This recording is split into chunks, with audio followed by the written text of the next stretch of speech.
بسم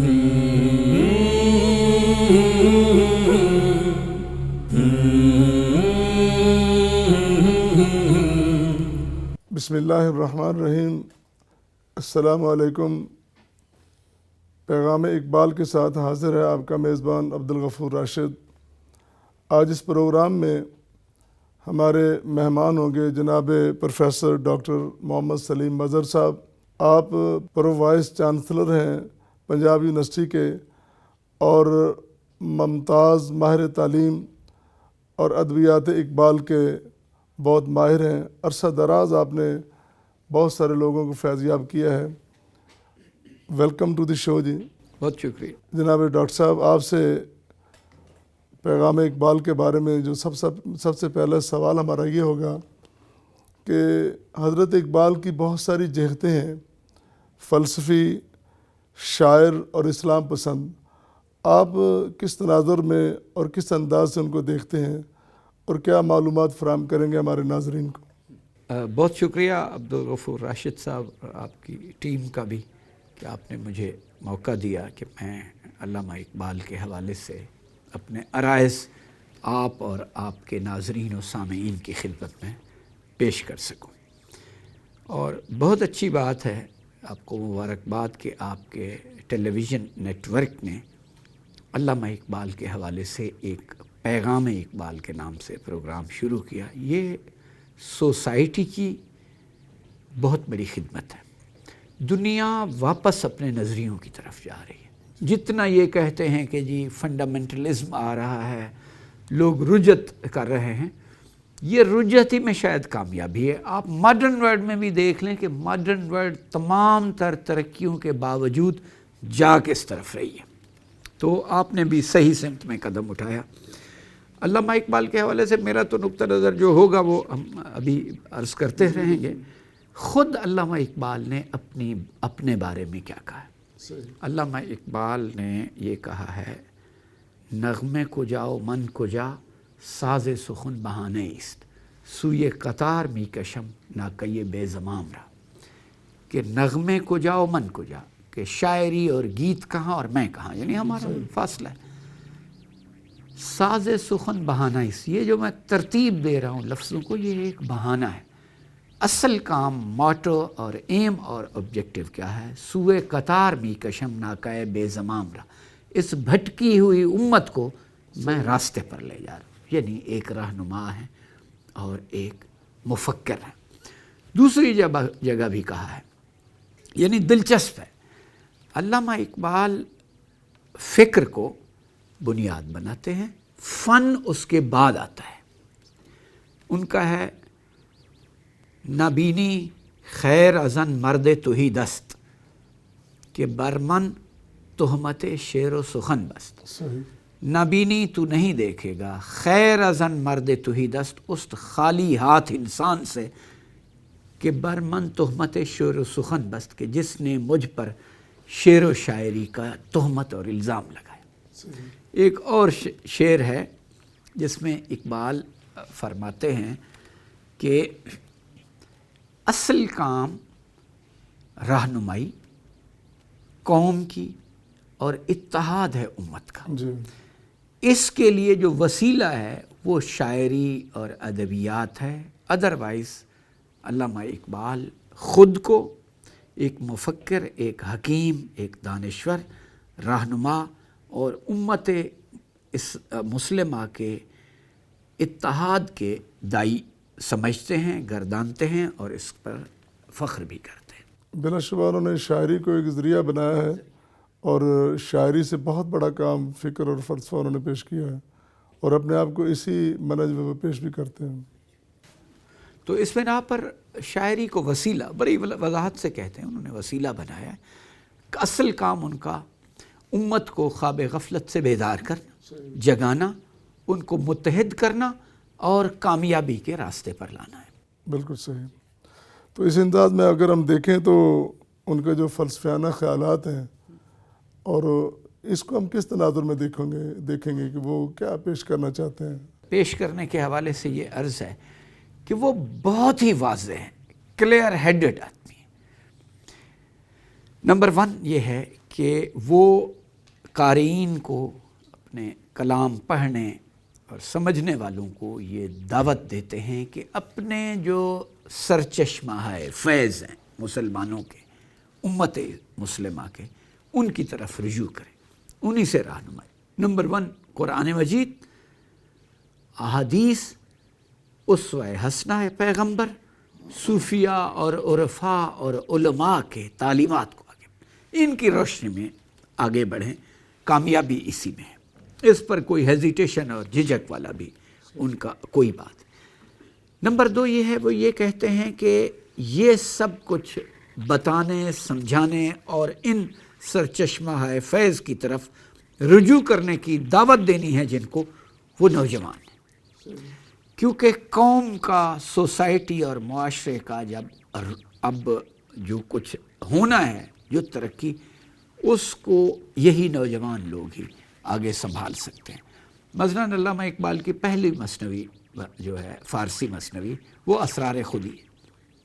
اس کا پہلا شعر یہ ہے کہ راہ شب چون مہر عالم تابزد، کہ رات کا راستہ جب دنیا پر چمکنے والے سورج نے کاٹا، یعنی جب پو پھوٹی، یعنی جب صبح ہوئی، گریہ من بر رخ گل آب زد، تو میرے آنسو نے کلیوں کے چہرے پر پانی پھینکا، یعنی میں نے اپنے گریہ وزاری سے نوجوان مسلمانوں کو جو کلیوں جیسے ہیں، پھولوں جیسے، ان کو جگا دیا۔ آگے بھی اسی کو وہ کہتے ہیں، جگہ جگہ وہ بتاتے ہیں کہ نا امید استم ز یاران قدیم، میں پرانے دوستوں سے یعنی ایجڈ لوگوں سے مایوس ہوں، طور من سوزد کے می آیت کلیم، میرا کوہ طور جل رہا ہے کہ کوئی کلیم آنے والا ہے، کسی کلیم کے انتظار میں۔ تو اس کا یہ ہے کہ علامہ اقبال نے جو آبجیکٹ اور ایم سامنے رکھا وہ یہ ہے کہ آنے والی نسلوں کو اپنے اسلاف کے اسوہ حسنہ کی طرف مائل کریں، رجوع کریں، ان سے کسب فیض کی دعوت دیں۔ دوسرا یہ ہے کہ نوجوانوں کو یہ بتائیں کہ کامیابی کا راستہ وہی ہے جو اسلاف نے اختیار کیا۔ ویسے بھی حضرت اقبال کا جو دورانیہ ہے، عہد ان کا بڑا پرشوب تھا۔ اس دور میں انہوں نے نوجوانوں کو مخاطب کر کے ایک بڑی تحریک کے لیے کھڑا کیا ہے، یہ بہت بڑا ان کا کنٹریبیوشن ہے۔ اور انہوں نے یہ جو ان کے کلام سے بھی ظاہر ہوتا ہے کہ قرآن اور حدیث کا ان کا مطالعہ بطور خاص تھا، اور اس کا استعمال بھی وہ جا بجا کرتے ہیں۔ اچھا، اس ضمن میں علامہ اقبال کے جب خیالات، ان کی جب شاعری کا یا کلام کا مطالعہ کرتے ہیں تو خودی کی طرف ان کا بہت رجحان ہے، اور اس پہ بڑی انہوں نے بحث بھی کی ہے، اس کے بارے میں شاعری بھی بڑی کی ہے اور بہت کچھ فرمایا ہے۔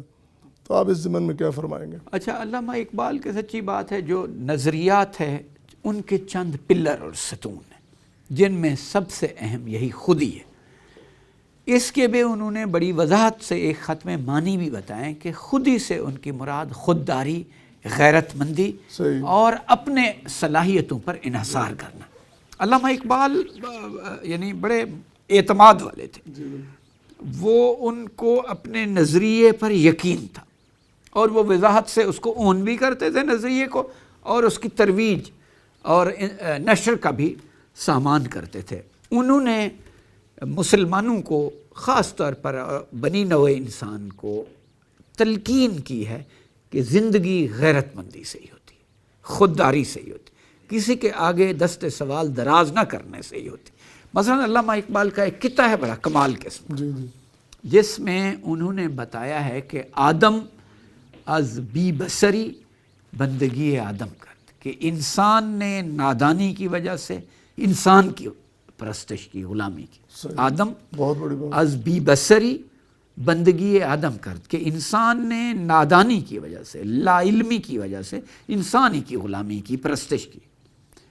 گوہری داشت ولی نظر قباد و جم کرد، اس کے پاس عزت نفس کا، خودداری اور غیرت کا ایک موتی تھا جو اس نے بادشاہوں پر قربان کر دیا، نچاور کر دیا۔ یعنی از خوی غلامی ز سگان بد پستر است، یعنی وہ اپنی غلامانہ خصلت کی وجہ سے کتوں سے بھی زیادہ پست ہے۔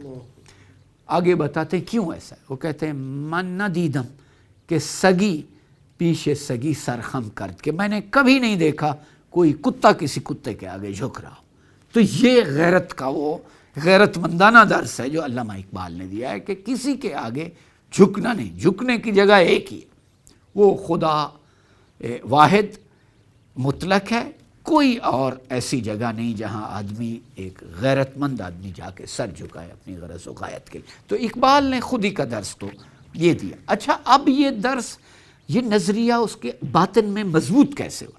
مضبوط وہی ہوا کہ علامہ اقبال نے قرآن اور حدیث اور علماء اور عرفاء کے نمونے اور کیا بات. عمل کے سوا کسی چیز پر توجہ نہیں. علامہ اقبال کو داناؤں نے قرآن و شعراء یا شاعر القرآن کہا کہ وہ قرآن کا شاعر ہے یا شاعروں کے لیے قرآن کی اس کی حیثیت وہ ہے. اچھا, اب یہ ہے کہ علامہ اقبال نے خود بھی جگہ جگہ یہ کہا ہے کہ اگر میرے افکار میں, میرے نظریات میں, آئیڈیاز میں, میرے بیانیے میں قرآن سے ہٹ کر کوئی چیز ہے, قرآن کے سوا کوئی چیز ہے, تو حضور اکرم صلی اللہ علیہ وسلم کو مخاطب کر کے وہ کہتے ہیں کہ روز محشر خوار و رسوا کن مرا. اللہ, کہ اگر قرآن سے ہٹ کر کوئی چیز میری تعلیمات میں, میرے نظریوں میں, تو قیامت والے دن مجھے خوار اور رسوا کر لینا. اور خواری اور رسوائی کی سب سے بڑی بات کیا بتائی, طریقہ کیا بتایا ہے کہ کس طرح سے خوار کرنا. وہ یہ ہے کہ خوار و رسوا بے نصیب از بوسیے پاکن مرا. حضور اکرم صلی اللہ علیہ وسلم, آپ مجھے اپنے قدموں کے بوسے سے محروم کر دیں. یہ سب سے بڑی سزا آپ نے, اگر میری باتوں میں قرآن اور حدیث اور اس اسلاف کے پیغام کے سوا کوئی چیز. اس پیغام سے لگتا ہے کہ وہ بڑے راسخ العقیدہ بھی ہیں اور واضح بھی ہیں اور اعتماد بھی بڑا ہے.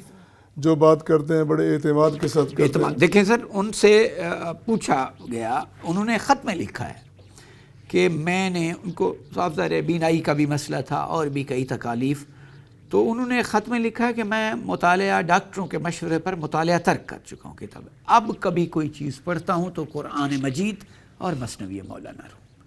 مثنوی مولانا روم بھی قرآن مجید کی تفسیر ہے. یعنی بنیادی طور پر میں اس عمر میں جب مطالعے سے منع کر دیا گیا ہوں ڈاکٹروں کی طرف سے کوئی چیز پڑھنے سے, پھر بھی میں نے قرآن اور اس کی جو تفسیر ہے مثنوی مانوی اس کو پڑھ رہا. تو یہ میں نے کہا نا سب سے پہلے کہ دنیا اپنے نظریوں کی طرف واپس جا رہی ہے, نظریوں پر ہی قائم رہنا, ادروائز کوئی نجات کا رستہ نہیں ہے اور مضبوطی کا بھی کوئی منہج ہے نہیں. ہم اس میں کہہ سکتے ہیں کہ ہمارے ہاں جو خودی ہے وہ غرور اور تکبر کے لیے استعمال ہوتی ہے, لیکن حضرت اقبال نے اس کو خودداری کے لیے استعمال کیا ہے اور وہ انسان کو اس کے مقام تک لے جانا چاہتے ہیں.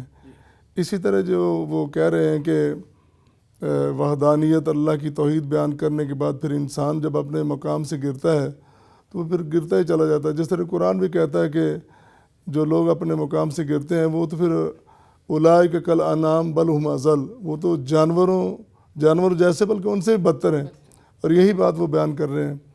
تو لہذا یہ جو ان کا پیغام ہے خودداری کے حوالے سے, اسی کو ہم اس پیرا میں دیکھیں گے کہ خودی وہ نہیں جو ہم دیکھ رہے ہیں, ہم استعمال کرتے ہیں. تکبر اور غرور کے معنی میں نہیں, خودی ایک اصطلاح کے طور پر, ہاں اصطلاح کے طور پر علامہ اقبال نے لی ہے اس کے معنی, اور ساتھ ہی وضاحت سے خط میں کہا ہے کہ یہ احسان ہے, احساس نفس اور تعین ذات ہے کہ آپ اعتماد. اچھا, علامہ اقبال نے بڑا دلچسپ اس کو, علامہ اقبال کہتے ہیں انسان کو مسکنت یا اپنی نیگیشن والا راستہ اختیار ہے. انسان کو اللہ تعالیٰ نے اپنا نائب بنایا ہے, اس کی بڑی حیثیت اور وقت اور مقام ہے, اس کو اس مقام سے نیچے نہیں آنا چاہیے, اپنا انکار بھی نہیں کرنا. علامہ اقبال کا ایک شعر ہے کہ یہی کہ خودداری اور اعتماد اور اپنی صلاحیتوں کا بھرپور احساس ہونا چاہیے. علامہ اقبال کہتے ہیں منکر حق نزد ملا کافر است, کہ جو اللہ کا انکار کرتا ہے وہ مولوی کے نزدیک کافر ہے.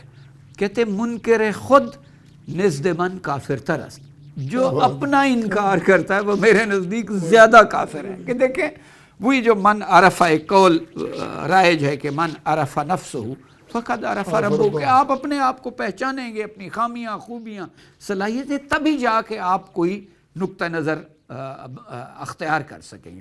سو علامہ اقبال کہتے ہیں قطعاً اپنے آپ کو نیگیٹ نہیں کرنا چاہیے، اپنی تکذیب نہیں کرنا ہے. آپ ہیں تو معاملہ آگے بھی بڑھے گا، ادروائز نہیں. یہی پیغام جو ہے نا اگر ہم دیکھیں تو یہ بڑی قرآن کی پیرائے میں ان کی یہ خودی کا حوالہ جو ہے، قرآن پہ جب دعوت فکر دیتا ہے نا تو وہ کہتا ہے کہ ادھر ادھر دیکھنے کے بجائے، آفاق میں دیکھنے کے بجائے، زمین و آسمان کی دیکھنے کے بجائے، وفی انفسکم افلا تبصرون، تم اپنے اندر کیوں نہیں دیکھتے؟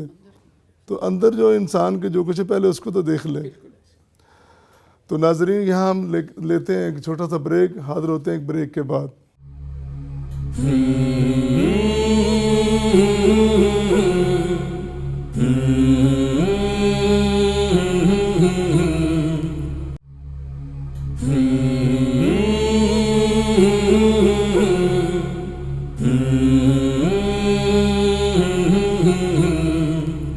ویلکم بیک ناظرین. آج ہم استفادہ کر رہے ہیں جناب ڈاکٹر محمد سلیم مظہر صاحب سے، اور اقبال کے بارے میں، ان کے کلام کے بارے میں، ان کی فکر اور فلسفے کے بارے میں بہت ساری معلومات انہوں نے ہمیں فراہم کی ہیں، اور بالخصوص خودی کے بارے میں ابھی اظہار خیال فرما رہے تھے ڈاکٹر سلیم مظہر صاحب.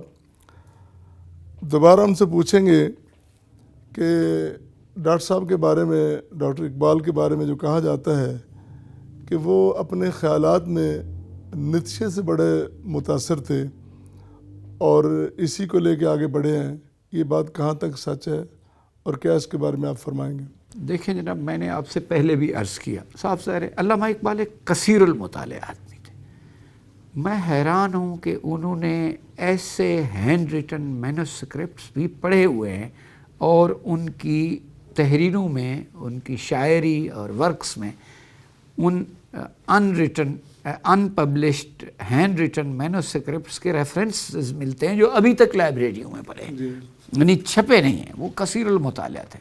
صاف ظاہر ہے برطانیہ رہے، جرمنی رہے، لوگوں سے ملے، ان کی باتیں، وہ متاثر اس حد تک ضرور ہوئے کہ ایک جدید اور کے باقی نیٹشے کا اور علامہ اقبال کے افکار کا ایک بنیادی فرق ہے. نیٹشے سب کچھ ہے جو وہ ایک انسان کی حد تک لے جاتا ہے، اس کا آئیڈیل مین ہے جو وہ ہٹلر یا بنا، جبکہ علامہ اقبال ایک انسان کو خدا کے فرمان کے تابع قرار دیتا ہے، توحید اور رسالت کا پابند بناتا ہے. یہ بنیادی فرق ہے.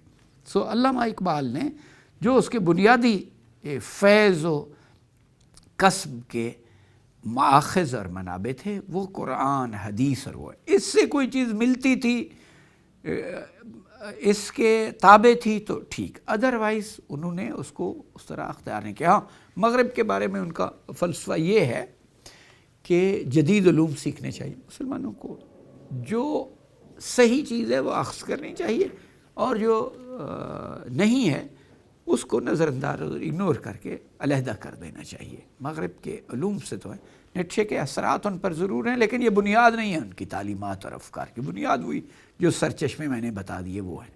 گویا کہ ہم کہہ سکتے ہیں کہ انہوں نے مغربی مفکرین کو پڑھا ہے، ان سے اس لحاظ سے وہ متاثر ہیں کہ پڑھنا چاہیے، آگے پڑھنا چاہیے، اور مطالعے کا میدان وسیع ہونا چاہیے.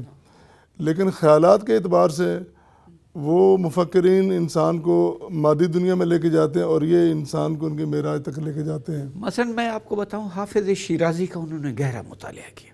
اسرار خودی کا جو پہلا ایڈیشن ہے، اس کے دیباچے میں بعض چیزیں بھی درج کی ہیں، بعد میں اس پر رد عمل آیا، لوگوں کو کچھ کنفیوژن اور مس انڈرسٹینڈنگ ہوئی تو انہوں نے وہ نکال.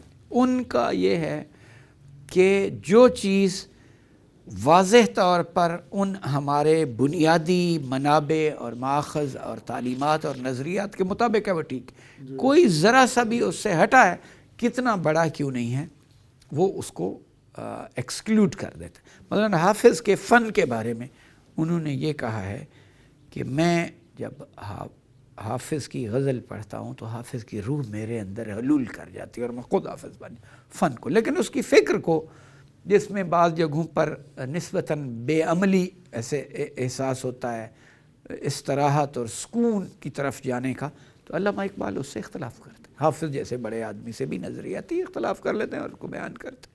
ہاں، اس لیے سملرلی سعدی شیرازی ایک عظیم نام ہے. علامہ اقبال نے وہ ہے اس کا بھی کہا ہے کہ سعدی کا مثلاً ہے زمانے با تو نہ سازت تو با زمانے بے ساز، کہ زمانہ اگر تجھ سے نباہ نہیں کر سکتا تو زمانے کے مطابق ہو جا. علامہ اقبال نے اس اختلاف کیا، کہتے ہیں حدیث بے خبران است با زمانے بے ساز، کہ بے خبر لوگوں کی بات ہے کہ زمانے کے مطابق ہو جا. زمانے بات و نسازت تو با زمانے ستیز، اگر زمانہ تیری صحیح بات نہیں مانتا تو اسے مبارزہ کر. یعنی علامہ اقبال اپنے نظریات پر کلیئر تھے، کہیں بھی کمپرومائز کرنے والے نہیں. کمپرومائز نہیں، اس کے مطابق جو ہے اس کو اختیار کر لیتے تھے، جو اس کے مطابق نہیں ہے وہ اس کو سائڈ پر رکھ دیتے تھے. وہ کسی کی انہوں نے اپنے مطالعے میں جو فکر اختیار کی ہے اس پہ وہ ڈٹ گئے ہیں اور اسی کو انہوں نے فی البدیہہ لوگوں کے سامنے پیش کیا. علامہ اقبال آپ کو معلوم ہے کہ انہوں نے فارمل وے میں کہیں بھی فارسی نہیں پڑھی. مولوی میر حسن شمس العلماء مولوی میر حسن سے فارمل وے میں پڑھی، اور ان کے 2 نثر کے خط ملتے ہیں جو پروفیسر سعید نفیسی کیرانی ان پر، وہ خط اتنی اعلیٰ پائے کی نثر میں نہیں بلکہ اس میں بعض اوقات غلطیاں اور خامیاں بھی ہیں، لیکن ان کی شاعری اتنی پختہ ہے کہ جس کا کوئی حد و حساب نہیں ہے. ہاں مثلاً انہیں ایک جگہ کسی نے کہا کہ یہ آپ نے کیسے تعبیر اس طرح کی، ایک شعر کا وہ میں شعر عرض کرتا ہوں کہ آپ نے کیسے اس شعر کی اس طرح انٹرپریٹیشن یا اس طرح بیان کیا، شعروں کو، معنی کو یا ایکسپریشن کو، یہ کیسے اصطلاحی لفظ اور قالب دیا. تو انہوں نے کہا میں نے رات خواب میں ہی اسی طرح دیکھا. وہ ہے من شبی صدیق را دیدم بخواب، کہ میں نے رات حضرت ابو بکر صدیق رضی اللہ عنہ کو خواب میں دیکھا. گلز خاک پائے چیدم بخواب، میں نے ان کے قدموں کی وہ نشان ہے جو ان سے پھول رات خواب میں چنے. تو لوگوں نے کہا کہ قدموں کے پھول تو نہیں ہوتے. اس نے کہا میں نے رات خواب میں اسی طرح دیکھا کہ میں جب صبح اٹھا تو میرے اس میں شعر جاری تھا. ایک اور بھی ہے، بیمار تھے آپ اور دعا مانگی کہیں کہ اللہ تعالیٰ مجھے کرم کر، زندگی عطا کر تاکہ میں مسلمانوں کی آئیڈیاز کے حوالے سے رہنمائی کر سکوں. ایک انہوں نے شعر کہا اور خطوط میں لکھا کہ میں صبح جب اٹھا مجھے کوئی کوشش نہیں کرنی پڑی، یہ شعر میری زبان پر جاری تھا. وہ شعر ہے بعض حضور اکرم صلی اللہ علیہ وسلم سے استدعا کی ہے، ہاں ان کے توسط سے اللہ سے درخواست کی ہے. بعض روغن در چراغ من بریز، با پرستاران شب دارم ستیز، میرا مبارزہ، میری لڑائی رات کے پرستاروں سے ہے، تاریکی کو رواج دینے والوں سے. میری جنگ، میرا مبارزہ دنیا میں تاریکی پھیلانے والوں کے ساتھ ہے. بعض روغن در چراغ من بریز، اے خدا میرے اس نظریے کی روشنی پھیلانے والے چراغ میں کچھ اور تیل ڈال دے تاکہ میں یہ مبارزہ جاری رکھوں. لوگوں نے پوچھا یہ کیسے کہتے ہیں؟ صبح اٹھا تو یہ شعر میری زبان پر تھا. یہ بڑے بڑے شاہکار جنہوں نے تخلیق کیے ہیں، یہ حواس خمسہ سے ممکن نہیں ہے. اچھا ڈاکٹر صاحب، اقبال کے جو نظریہ ملیت ہے اس کے بارے میں کس طرح سوچیں گے اور آپ اس کے بارے میں کیا بیان؟ ہاں بالکل، اقبال ابتدا میں اس نظریے کے قائل تھے کہ سرحدیں اور سرزمین، دھرتی وہ وطن. اس کے بعد وہ اس سے باہر نکلا ہے اور اس کے نزدیک پھر نظریاتی بنیادوں پر تقسیم ہوتی ہے. مثلاً ان کا ایک شعر ہے ان تازہ خداؤں میں بڑا، پہلے تو انہوں نے وہ کہا نا سارے جہاں سے اچھا ہندوستان ہمارا، یہ کہہ کے ایک ابتدائی ان کا تھا، ارتقا ہوا اور اس کے بعد ان کی نظم ہے اردو میں ان تازہ خداؤں میں بڑا سب سے وطن ہے، پیرہن ہے جو اس کا مذہب کا کفن ہے. ہاں سو ان حدود سے وہ نظریاتی اس پہ چلے گئے اور جو ان کے نزدیک صحیح تھا اور شاید یہی آگے بڑھنے کا راستہ بھی ان کا تھا. ویسے ہم یہ بھی تو کہہ سکتے ہیں نا کہ نظریہ ملیت سے مراد وہ یہ لیتے ہیں کہ اقوام عالم میں مسلم امہ کو آگے بڑھنا چاہیے، اس کو اپنے نظریات پہ، فکر پہ اور پیروں پہ کھڑا ہونا چاہیے. وہی ہے ان کی جو ملیت کا تصور ہے نا جی، وہ امت کے ساتھ جڑا ہوا ہے، وہ زمینی سرحدوں کے ساتھ نہیں جڑا. آپ دیکھ لیں دنیا بھر کی تحریکیں، سید جمال الدین افغانی ہوں یا محمد عبدو ہوں، جو بھی ہے ان کے ساتھ ان کا وہ ہے.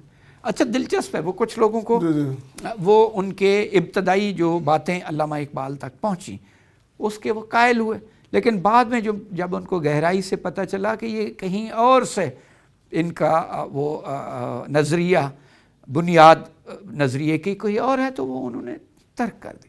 نہ مصطفیٰ نہ رضا شاہ میں ظہور اس کی کہ روح شرق بدن کی تلاش میں. ابتدائی طور پر وہ مصطفیٰ کمال پاشا سے متاثر ہو، لیکن الٹیمیٹلی انہوں نے کہا نہ مصطفیٰ نہ رضا شاہ میں ظہور اس کی کہ روح شرق بدن کی تلاش میں، کہ مشرقی اقوام اپنے لیڈر کو ڈھونڈ رہی ہیں. ابھی تک ان میں سے کوئی ایسا نہیں آیا جس کو وہ اپنا رہنما اور لیڈر بنا سکے. ویسے اس میں ہم تھوڑی سی گنجائش نکال سکتے ہیں، یہ جو نظریہ ملیت ہے کہ کچھ مفکرین نے جیسے ابن خلدون نے بھی لکھا ہے کہ جماعتوں میں، تنظیموں میں، پارٹیوں میں یا اقوام میں عصبیت ہونی چاہیے، اس کے بغیر تو کھڑی نہیں ہوتی.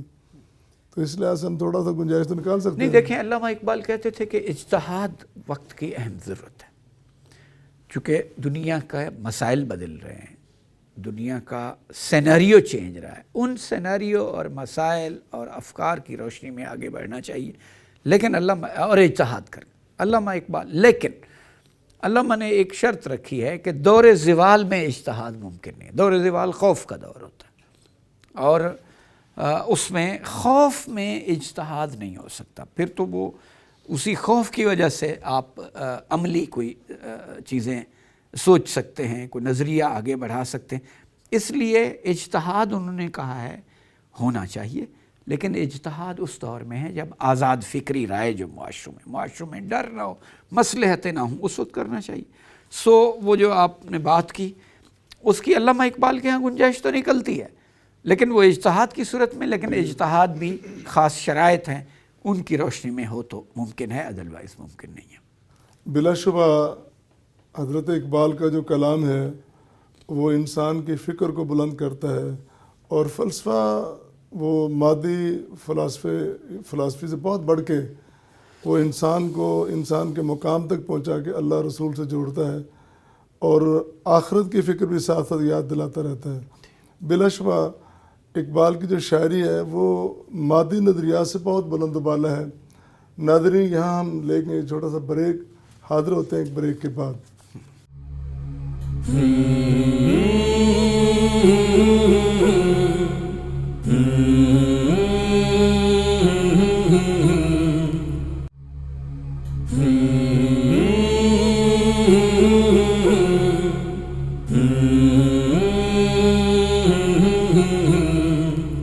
ویلکم بیک ناظرین.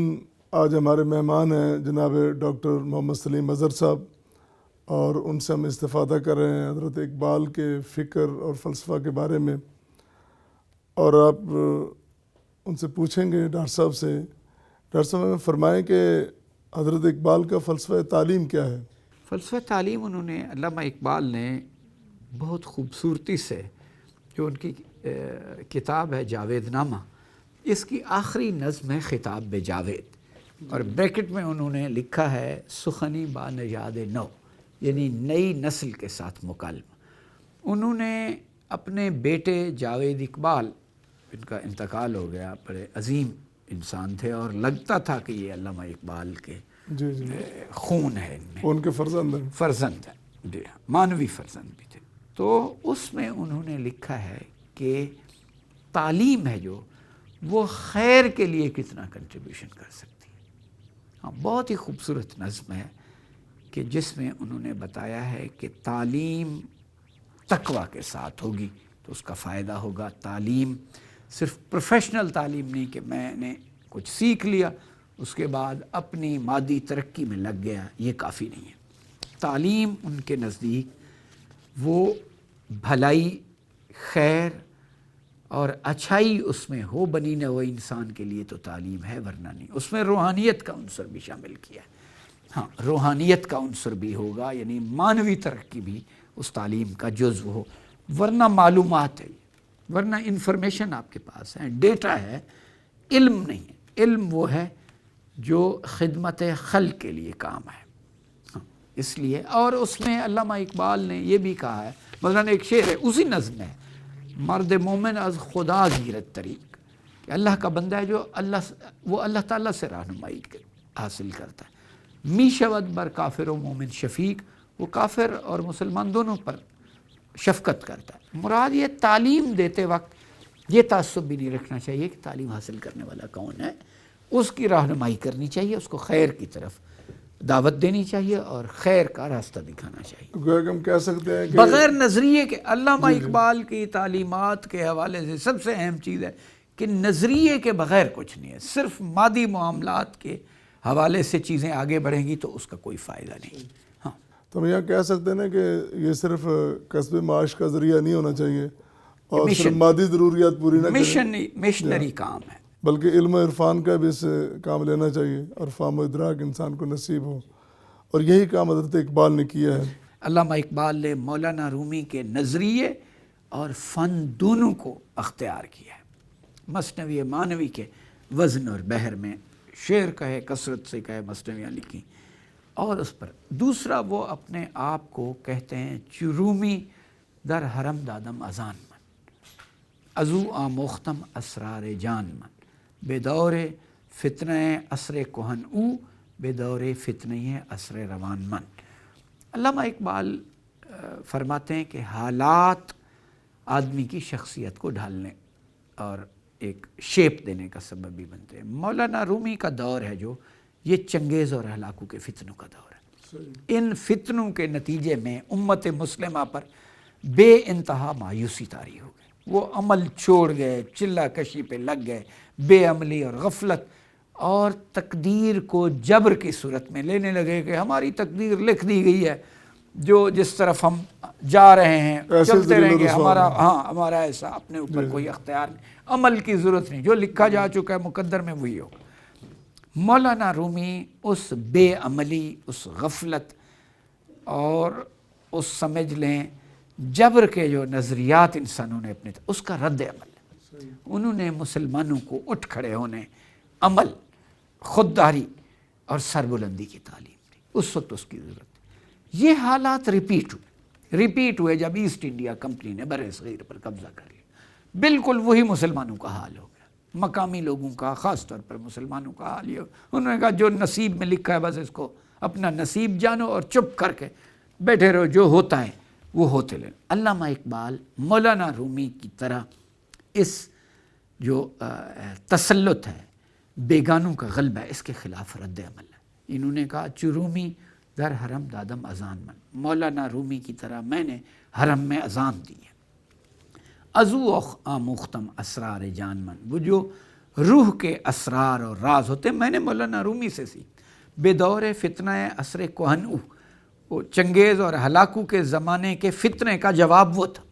بے دور فتنہ عصر روان من، یہ ایسٹ انڈیا کمپنی نے جو تسلط کیا ہے، غلام بنایا ہے لوگوں کو، آزادیاں چھینی، اس کا رد عمل میں ہوں. سو لوگوں کو اس طرف لے آئے کہ صرف جا کے 2 سجدے نہ دے آئیں، آپ نے دنیا میں کامیابی بھی حاصل کرنی، جدید علم بھی سیکھنے ہیں، سائنس اور ٹیکنالوجی کو بھی اختیار کرنا ہے، دنیا کو لیڈ بھی کرنا ہے، جو شیوا رہا ہے قرون اولیٰ میں مسلمانوں کا. سو یہ عمل والے انسان اتحاد اور اس کو ہے سربلندی چاہتے ہیں امت کی، اپنے پیروکاروں کی، اور غلامی سے اسے نجات دلانے کی کوشش کرتے ہیں. اقبال نے پڑھا سب کو ہے، لیکن انہوں نے افکار وہ اختیار کیے ہیں کہ جو انسان کو اور مسلمان کو کرنے چاہیے.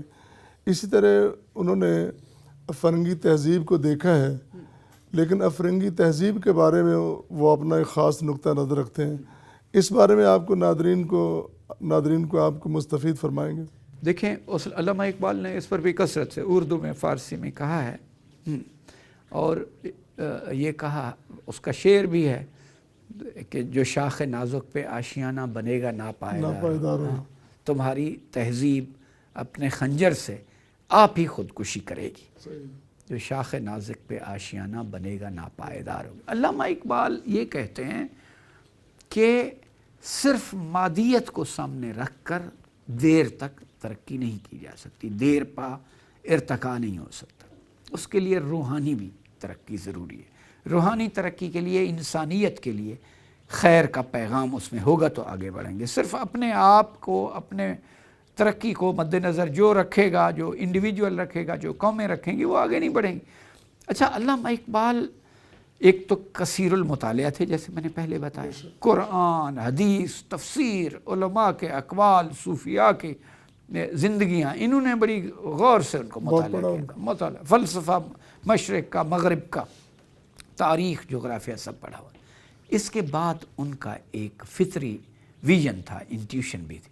اس سب کی روشنی میں انہوں نے آئندہ کے واقعات کو بھی بڑے پیشگوئیاں کی اور وہ صحیح نکلی۔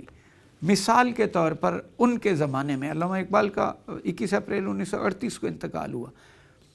اس وقت لیگ آف نیشنز تھی، جو بعد میں یونائٹڈ نیشنز۔ علامہ اقبال نے دیکھ لیں، اب 5 ملکوں کو ویٹو پاور ہے، وہ جو بھی ہو بغیر کسی عدل و انصاف کے تقاضوں کو مد نظر رکھے جو دل کرے ویٹو کر دیتے ہیں اس کا۔ علامہ اقبال نے اس وقت کی لیگ آف نیشنز اور موجودہ یونائٹڈ نیشنز کے بارے میں کمال شعر کا کہتے ہیں، من ازن بیش نہ دانم کہ کفن دزدی چند، کہ میں اس سے زیادہ نہیں جانتا کہ کچھ کفن چور ہیں جو بہر تقسیم قبور انجمنی ساختند۔ انہوں نے جو لیگ آف نیشنز بنائی ہے، یہ قبروں کی تقسیم کی ہے، بتایا ہے کہ یہ قبریں میری ہیں، ان کے کفن میں چینوں گا، وہ قبریں تمہاری ہیں۔ قبریں تقسیم کی، آج دنیا دیکھ لیں بلاک میں تقسیم ہو گئی، یہ مغربی ان کے سمجھ لیں مفادات کا تحفظ کر رہے ہیں، وہ ایک ہے جو مشرقی مفادات کا۔ انسانیت کا، حق کا تحفظ تو کوئی نہیں کر رہا، عدل و انصاف کو تو کوئی یقین نہیں۔ یہ علامہ اقبال نے۔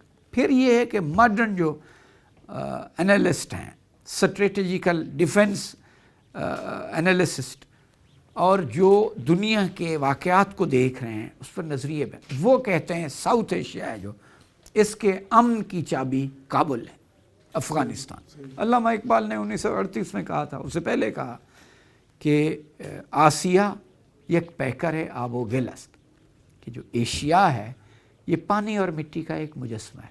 ملت افغان درن پیکر دل است، افغان قوم ہے جو اس مجسمے میں دل کی مانند ہے۔ از فساد ہے فساد آسیہ، کہ اگر افغانستان میں بدامنی ہے تو ایشیا میں بدامنی ہو۔ از کشاد ہے کشاد آسیہ، کہ اگر افغانستان میں امن ہے تو ایشیا میں بھی امن ہوگا۔ دنیا اسی پر آ رہی ہے، افغانستان ایک فلیش پوائنٹ بنا، آج بھی یہی امن، دنیا اب اسی پہ لگی ہوئی ہے۔ ہاں، امن وہاں قائم ہوگا تو یہ خطہ پر امن ہو جائے گا، پر سکون ہو جائے گا۔ یہ دیکھیں، ہم خوش قسمت ہیں پاکستان کے، ہمارا قومی شاعر، ہمارا مفکر ہے، ہمارے ملک کی فکری وہ اس نے اساس مہیا کی۔ کتنے ملکوں کے ہیروز ہیں جو دوسرے ملکوں میں بھی مقبول ہوں۔ یہ علامہ اقبال سارے ہمسایہ ملکوں میں مقبول ہے۔ افغانستان دیکھ لیں، تاجکستان دیکھ لیں، ایران کا تو 79 والا اسلامی انقلاب نعرے ہی علامہ اقبال کے مصرے ہوتے تھے، تاجکستانی اسی کو اپناتے ہیں۔ افغانستان میں دیکھ لیں، اور سینٹرل ایشیا سارے کا سارا۔ پچھلے دنوں ازبکستان کا ایک وفد آیا تھا، وہاں اکیڈمی ایک کا سربراہ، ٹرک اکیڈمی کا ہیڈ آیا ہوا، اس نے علامہ اقبال پر کتاب لکھی، اور اسلام آباد کسی کانفرنس میں آیا تو اسپیشلی لاہور آیا کہ میں نے علامہ اقبال کے مزار پر حاضر۔ ہم اس کی قدر پہچانیں، ہمارے پاس بہت بڑا سرمایہ ہے اقبال کی صورت میں، ہماری فکری رہنمائی کا بڑا کمال ایک مشل بردار ہے ہمارے ساتھ، ہم اس پر توجہ دیں۔ ہمیں افسوس ہے کہ ہم تو اردو کو بھی چھوڑتے چلے جا رہے ہیں، اور علامہ اقبال کی تعلیمات کو ہمیں اختیار کرنا چاہیے، اس پر غور کرنا چاہیے۔ علامہ اقبال نے اسرار خودی میں ایک دلچسپ بات بتائی، اس نے کہا ہے کہ قومیں ترقی کرتی ہیں، اس وقت آگے بڑھتی ہیں جب انہیں نظر آ رہا ہو کوئی دشمن ان کے سامنے۔ علامہ نے اسرار خودی میں یہ بتایا ہے کہ اگر آپ کا دشمن نیچرلی کوئی نہیں ہے تو ٹیمپریریلی بنا لیں، اس سے آپ کی صلاحیتیں جاگیں۔ ہاں، انسان اس رد عمل میں آگے بڑھتا ہے جاتا ہے۔ دیکھیں، آپ عام حالات میں اتنی استعداد سے کام نہیں لیتے، لیکن اگر آپ پر امتحان میں شرکت کرنی ہو تو آپ کا ذہن کئی گنا زیادہ باصلاحیت ہو جاتا ہے، اعصاب مضبوط ہو جاتے ہیں، آپ ہارڈ ورکنگ کر سکتے۔ اس لیے یہ ہے کہ ہمیں مثبت مقابلہ ہے جو دنیا میں، اس کو اختیار کرنا چاہیے۔ یہ نہیں ہے کہ دنیا ایک دوسرے کے احترام کے ساتھ آگے۔ علامہ اقبال کا آدمیت احترام ہے، آدمی انسان کے احترام کے ساتھ، اور باخبر شو از مقام آدمی کہ انسان کو دوسرے انسان کا مقام و مرتبہ جاننا چاہیے. لیکن مسئلہ پھر وہی ہے کہ اس میں اپنی آزادی کو نظر انداز نہیں کرنا. غیرت امہ کے زوال کی وجہ بھی تو یہ ہے نا کہ ہم نے اپنے ہیروز کو فراموش کیا ہے. فراموش. حضرت اقبال نے نظر بھی آتا ہے کہ ان کے کلام میں ان کا قرآن کا، حدیث کا اور قدیم جدید سکالرز کا بہت مطالعہ کیا ہے. تو یہ بھی تو کہا جاتا ہے نا کہ حرمین شریفین سے ایک بڑا گہرا تعلق رکھتے تھے اور ان کے کلام میں بھی نظر آتا ہے اور عمل میں بھی نظر آتا ہے. اس کے بارے میں آپ کو ناظرین کو مستفید فرمائیں. دیکھیں جی، علامہ اقبال کا ساری جمع پونجی وہی قرآن و حدیث پر کھڑی. جی ماشاء اللہ. ہاں، میں نے آپ کو پہلے شعر عرض کیے. اور عشق رسول، علامہ اقبال کو اگر ایک ٹائٹل دینا، عنوان دینا ہو تو آپ اعتماد اور یقین کے ساتھ کہہ رہے ہیں وہ ایک سچا عاشق رسول. عاشق رسول. ہمارے ہاں 2 نعت خوانوں کے فارسی حوالے سے رائج ہیں. عربی میں حسان بن ثابت کا نام آتا ہے، فارسی میں مولانا عبد الرحمن جامی کا نعتیں ہیں. غالب نے بھی بڑی خوبصورت نعت کہی، قدسی مشہدی نے نعتیں کہی، خود علامہ نے بھی کوئی کمال نعتیں کہی. مثنوی اسرار خودی 5-6 صفحے آگے بڑھیں تو ان کے ایک مثنوی میں نعت کہی ہے اس نے. میں اس کے چند شعر آپ کو مانی کے سناتا ہوں. آپ کو حیرت ہوگی کہ اتنا سچا عاشق رسول جو اس عشق کو پوری صداقت اور سچائی کے ساتھ بیان کرنے پر بھی قادر. یہ فرماتے ہیں در دل مسلم مقام مصطفیٰ، کہ مسلمان کا جو دل ہے اس کے اندر حضور اکرم صلی اللہ علیہ وسلم کا بہت بڑا مقام ہے، مرتبہ. اور فرماتے ہیں آبروئے ما ز نام مصطفیٰ، ہماری عزت اور احترام مسلمانوں کی حضور اکرم صلی اللہ علیہ وسلم کے نام کے ساتھ. ہمارا نام ان سے لگا تو عزت دار ہو گیا. ہاں، آگے ہے طور موجی از غبار خاناش. کوہ طور ہے جو روشنائی کا سب سے بڑا منبع سمجھا جاتا ہے، روحانی روشنائی کا. لیکن کہتے ہیں کہ طور، کوہ طور ہے جو، اس کی روشنائی ہے جو حضور اکرم صلی اللہ علیہ وآلہ وسلم کے گھر کی دھول کی ایک لہر ہے. سبحان اللہ. طور موجی از غبار خاناش، کہ یہ کوہ طور کی روشنی ہے جو حضور اکرم صلی اللہ علیہ وسلم کے گھر میں جو دھول اڑتی ہے نا، آپ دیکھیں لائٹ آ رہی ہو نا، اس میں دھول کے ذرے نظر، ان ذرات میں سے ہے، بس اس سے زیادہ نہیں ہے. طور کی روشنائی حضور اکرم صلی اللہ علیہ وسلم کے گھر کی جو دھول ہے. اور کعبہ را بیت الحرم کا شاناش، مسلمان حج کے ارکان میں سے کعبے کا طواف کرنا مسلمانوں پر لازم ہے.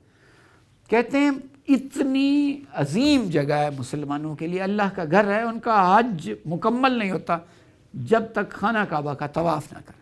لیکن کہتے ہیں کعبہ را، خانہ کعبہ کے لیے بیت الحرم خانہ کعبہ ہے، کاشاناش حضور اکرم صلی اللہ علیہ وسلم کا گھر. جو حیثیت ہم مسلمانوں کے لیے کعبہ کی ہے، اسی طرح کعبے کے لیے حیثیت حضور اکرم صلی اللہ علیہ وسلم کے گھر کی ہے. کہتے ہیں وقت ہیجا تیغ او آہن گدا، صفات بتائی کہ جنگ کے وقت ہے نا، جو حضور اکرم صلی اللہ علیہ وسلم کی تیغ، تلوار اور شمشیر لوہا پگھلا دیتی تھی.